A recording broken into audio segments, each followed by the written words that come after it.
Hello and welcome to Zeekism. Today we're going to be looking at the box office performance of the two big releases from last weekend. Mission Impossible 8, 7.2, 7.5, the Dead Reckoning, Final Reckoning, and Lilo and Stitch, the two big releases. They've seemed to have done pretty well at the box office, so we'll take a look, an in-depth look, and I guess the audience feedback as well. Some of the news articles that have been written about it as well. The success or deemed success of the films, and we'll analyse, can both or either of them get to that $1 billion mark, which both are probably looking at. Cool here, and we can see from Deadline, I've sourced this from Deadline, they're all pretty much saying the same thing though. Lilo and Stitch surfs through a galactic $341.7 million global opening. Mission Impossible Final Reckoning lights the fuse with franchise best 204 million worldwide launch at the international box office. So you can see Sunday, Disney's Lilo and Stitch is coming well ahead of pre-weekend projections with a massive 341.7 global start when factoring in the holiday Monday, which is a holiday in America, I believe. If counting just the domestic Friday to Saturday, Sunday, the worldwide total is $304.2 million, and the international box office is 158. So the film's done very, very well in terms of opening salvo. As has Mission Impossible. It was a great weekend for both. Don't think either of them are taking each other's audience, and I think that helped and played a part as to why you see the success. The Final Reckoning means it's the finale to, I guess, the whole Mission Impossible salvo. Full disclosure, I haven't seen either of these films yet. I'm hoping to see one or both this week to be able to give my takes on whether I agree or disagree with the feedbacks. But we can see, they've both done very well for Disney and Paramount, respectively. But it's a massive opening weekend. Now the question will be whether either of those films can make it to, I guess, profitability. I think Lilo and Stitch, no doubt. I think there is doubt about Mission Impossible, which we'll get into in a second. And in fact, we'll start with Mission Impossible. I'm just going through the article now. Is there any other tidbits? Yes, Lilo and Stitch scored the third highest Disney live-action global opening weekend ever, including the domestic 3-day behind only Lion King and Beauty and the Beast. Okay, less said about those two, the better, in my opinion. But that way, they did very, very well at the box office. And this background for Lilo and Stitch's point of view, obviously this year we had the Snow White remake, live-action remake as well, which didn't do well and lost money for various reasons, which we've been onto on this channel before. But without going into that, without a doubt, this film needed to do well. Disney must be very pleased with it. I think it seemingly is going down very well with the audiences. And as we'll get into now, I'm just comparing the audience numbers to the 139% ahead of Little Mermaid, 70% against Mufasa, Aladdin 15%, Jungle Book 9%. But that's less relevant. But these Disney remakes, I believe, all went on to do quite well box office wise, regardless of how they opened. So the signs are good for Lilo and Stitch, and we'll just go into more detail now. So as you can see here, we've got a little, let me maximize that, there you go. So as you can see here, Lilo and Stitch's performance in the domestic market, it's done very, very well. But the worldwide taking, should I say, are more important. $361 million taken. I think it will probably hit $500 million next week, after next weekend. And then it will be whether it can eke out up to the $1 billion mark. That'd be the question. I think it probably will.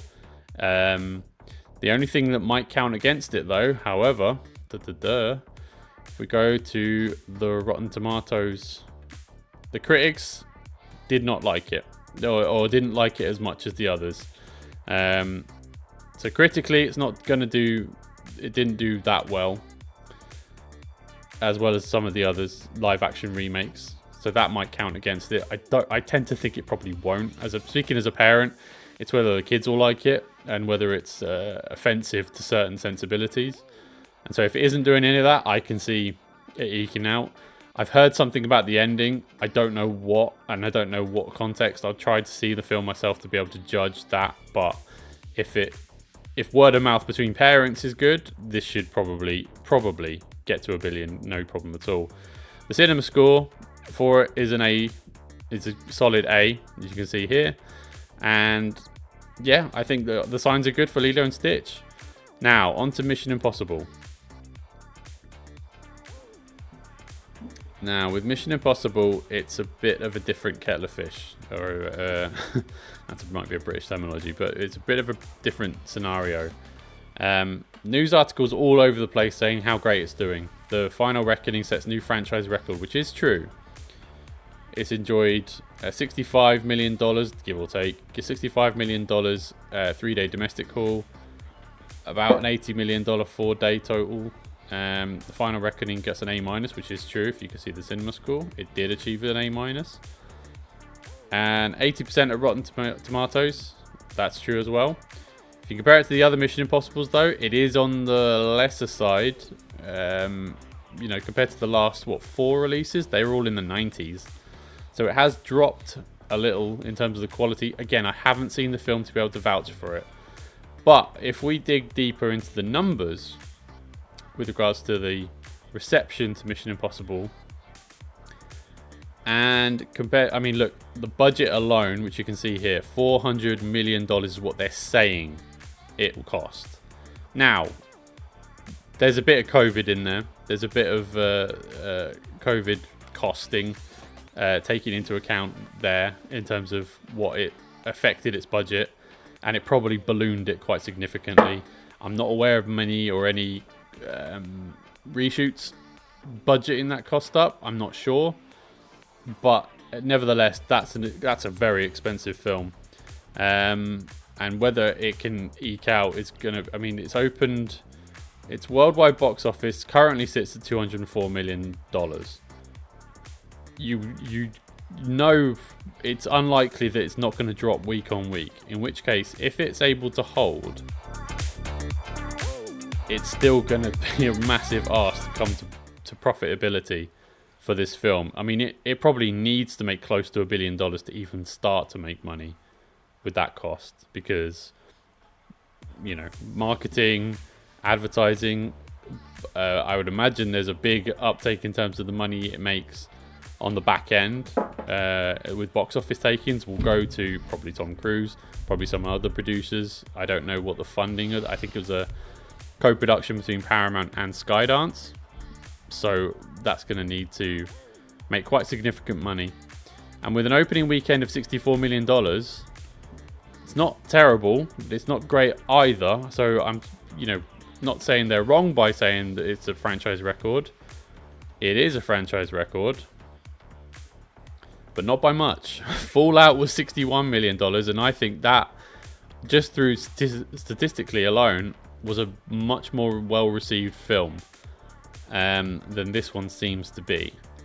So, even when you adjust for inflation, which is always the key number. So again, although it says the franchise record was Mission Impossible: The Final Reckoning, if you adjust for inflation, it is on the lesser side of, these are overall takings, granted, but I think it's going to take some to beat some of these numbers that the other films, even Mission Impossible 2, which is probably, I think, widely acknowledged the worst of the franchise, adjusted for inflation, made $450 million worldwide.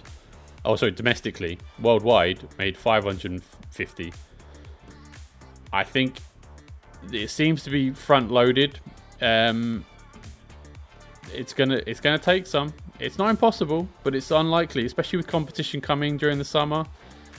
I'm not sure we're going to be reading too many happy headlines like this one in the coming weeks if it doesn't hold ridiculously at the box office.